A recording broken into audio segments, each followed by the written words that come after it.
I don't usually get to look at you while I'm introducing you. Special treat for me. He's the people's champion.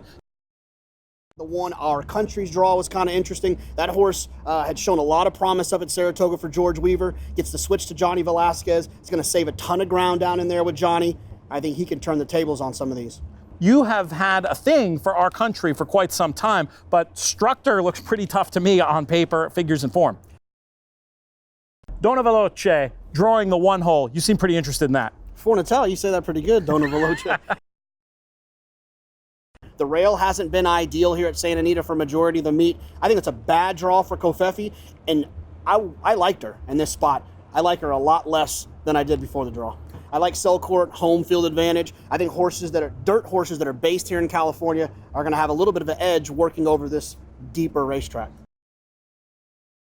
What I'm hoping happens with that draw for Lord Glitters is it just means the price goes north, and any wise guy money he was going to take, he won't take. This is one I'm excited to try to bet on the tote on the day.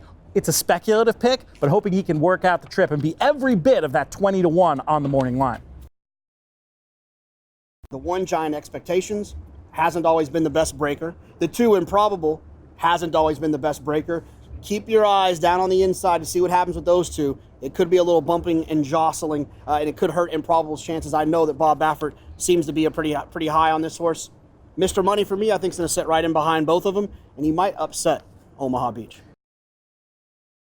JK, this race is a real heavyweight fight. We have 3 horses that are coming in off of years where they had performances that might be the best sprint performance that anyone's ever seen, right? Chancelot, what he did at Saratoga and the Amsterdam was remarkable. What Matoli did in the Forgo was remarkable. And what Imperial Hint did was absolutely remarkable. If one of those 3 horses shows up with that performance, they're going to win. The problem is, what happens if all 3 of them show up? In terms of winners, I'm going to give that nod to Matoli. I feel like there's a chance he can let that speed go, sit just off and finish. He's looked amazing out here in the mornings.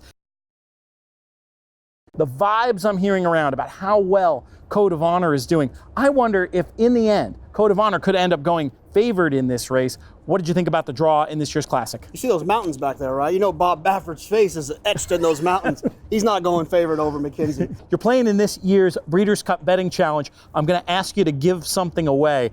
Usually this race is won in the Breeders' Cup Classic. Now that they've drawn, if you had to make a pick right now on where you're going to send all your money in the Classic, where's it going? Probably Vino Rosso. Drawn to the outside in the 10. I thought he ran extremely well last time in the Jockey Club Gold Cup. I don't think that Code of Honor was going to get by him at any point, bump or no bump. So I think Vino Rosso, he's won over this racetrack, and he's trained by a pretty good horse trainer in Todd Pletcher. I'm told he's pretty good. All right, JK, thank you so much for giving us your initial thoughts. And we just have that classic message for all our listeners out there.